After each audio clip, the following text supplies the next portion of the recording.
Luke chapter 12. In the meantime, when so many thousands of the people had gathered together that they were trampling one another, he began to say to his disciples first, "Beware of the leaven of the Pharisees, which is hypocrisy. Nothing is covered up that will not be revealed, or hidden that will not be known. Therefore, whatever you have said in the dark shall be heard in the light, and what you have whispered in private rooms shall be proclaimed on the housetops. I tell you, my friends, do not fear those who kill the body, and after that have nothing more that they can do. But I will warn you whom to fear. Fear him who, after he is killed, has authority to cast into hell. Yes, I tell you, fear him. Are not 5 sparrows sold for 2 pennies, and not one of them is forgotten before God? Why, even the hairs of your head are all numbered. Fear not, you are of more value than many sparrows. And I tell you, everyone who acknowledges me before men, the Son of Man also will acknowledge before the angels of God. But the one who denies me before men will be denied before the angels of God. And everyone who speaks a word against the Son of Man will be forgiven. But the one who blasphemes against the Holy Spirit will not be forgiven. And when they bring you before the synagogues and the rulers and the authorities, do not be anxious about how you should defend yourself or what you should say. For the Holy Spirit will teach you in that very hour what you ought to say." Someone in the crowd said to him, "Teacher, tell my brother to divide the inheritance with me." But he said to him, "Man, who made me a judge or arbitrator over you?" And he said to them, "Take care and be on your guard against all covetousness, for one's life does not consist in the abundance of his possessions." And he told them a parable, saying, "The land of a rich man produced plentifully, and he thought to himself, 'What shall I do, for I have nowhere to store my crops?' And he said, 'I will do this. I will tear down my barns and build larger ones, and there I will store all my grain and my goods. And I will say to my soul, Soul, you have ample goods laid up for many years. Relax, eat, drink, be merry.' But God said to him, 'Fool, this night your soul is required of you, and the things you have prepared, whose will they be? So is the one who lays up treasure for himself and is not rich toward God.' And he said to his disciples, 'Therefore I tell you, do not be anxious about your life, what you will eat, nor about your body, what you will put on. For life is more than food, and the body more than clothing. Consider the ravens. They neither sow nor reap. They have neither storehouse nor barn, and yet God feeds them. Of how much more value are you than the birds?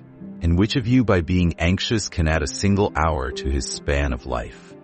If then you are not able to do as small a thing as that, why are you anxious about the rest? Consider the lilies, how they grow. They neither toil nor spin, yet I tell you, even Solomon in all his glory was not arrayed like one of these. But if God so clothes the grass, which is alive in the field today, and tomorrow is thrown into the oven, how much more will he clothe you, O you of little faith? And do not seek what you are to eat and what you are to drink, nor be worried. For all the nations of the world seek after these things, and your Father knows that you need them. Instead, seek his kingdom, and these things will be added to you. Fear not, little flock, for it is your Father's good pleasure to give you the kingdom. Sell your possessions and give to the needy. Provide yourselves with money bags that do not grow old, with a treasure in the heavens that does not fail, where no thief approaches and no moth destroys. For where your treasure is, there will your heart be also. Stay dressed for action and keep your lamps burning, and be like men who are waiting for their master to come home from the wedding feast, so that they may open the door to him at once when he comes and knocks. Blessed are those servants whom the master finds awake when he comes.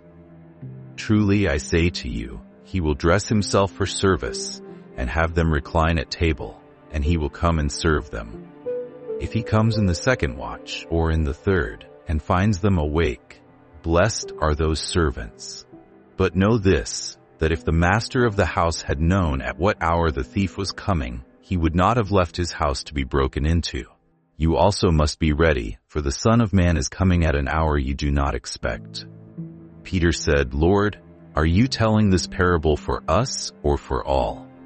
And the Lord said, "Who then is the faithful and wise manager, whom his master will set over his household to give them their portion of food at the proper time?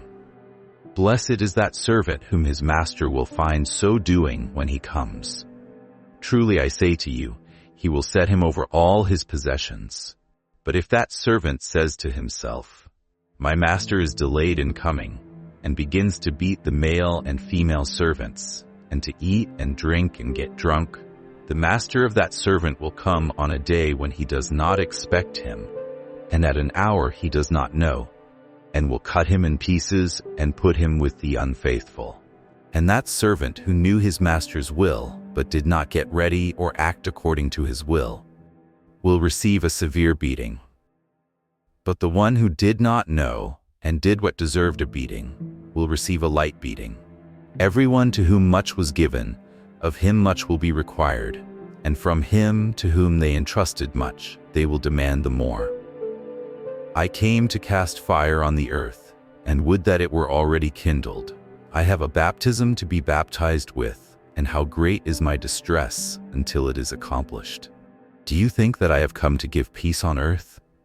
No, I tell you, but rather division. For from now on in one house there will be 5 divided, 3 against 2, and 2 against 3. They will be divided, father against son, and son against father, mother against daughter, and daughter against mother, mother-in-law against her daughter-in-law, and daughter-in-law against mother-in-law." He also said to the crowds, "When you see a cloud rising in the west, you say at once, 'A shower is coming.' And so it happens. And when you see the south wind blowing, you say, 'There will be scorching heat,' and it happens. You hypocrites! You know how to interpret the appearance of earth and sky, but why do you not know how to interpret the present time? And why do you not judge for yourselves what is right?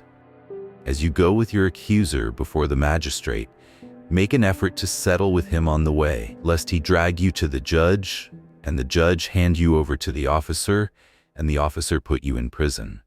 I tell you, you will never get out until you have paid the very last penny.